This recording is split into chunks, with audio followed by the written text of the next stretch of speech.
Now in this particular video we'll work a couple sample problems from standard form equation. So before we even get started, why don't you go ahead and just pause the video at this point and try to work the two sample problems, part A and part B. And you can use whatever method you like. You can either use the intercept method by plugging zeros, or you can use the shortcuts, whichever one you feel most comfortable with, or maybe try one of each just to see where you stand. So go ahead and take a look at each of those now. Alright, now I'm going to start sample problem part A, and I'm just going to simply use the intercept method. I find that it's quick and easy enough. I don't have to memorize anything as far as formulas are concerned, so I'll just start here by plugging a 0 in for the x first, and then solving the remainder part of this. And so you can see y equals -3, so we have the point 0, -3.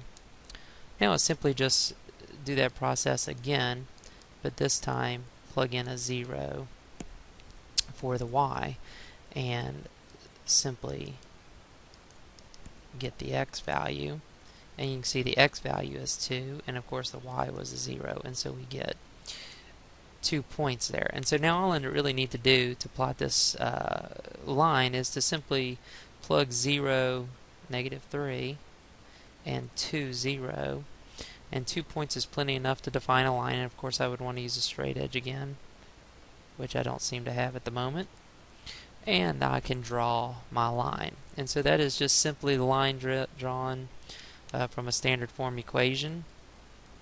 Pretty straightforward, using the intercept method.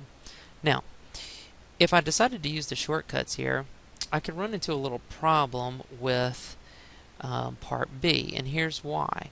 If you notice, it's 2y plus 4x, and of course the standard form of an equation should be ax plus by equals c. So if I was going to do that, I would have to just be very careful and maybe even elect to change the order of this. Now the other thing that could be very useful here, if you don't like the bigger numbers, is every one of them has a multiple of 2, so you could technically divide 2 across the entire equation and reduce the values of your coefficients.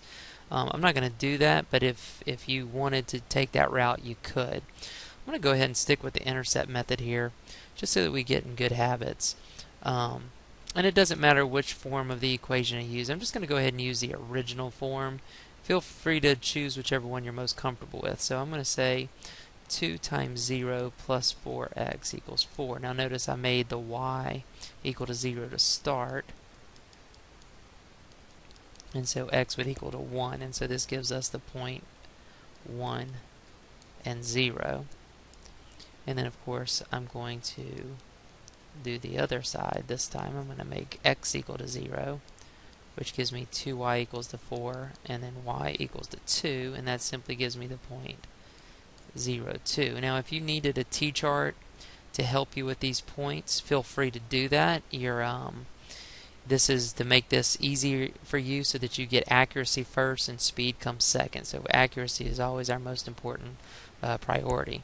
And so now I'm going to plot the 2 points, 2 intercepts that I've given. So I've got 1, 0, and I've got 0, 2.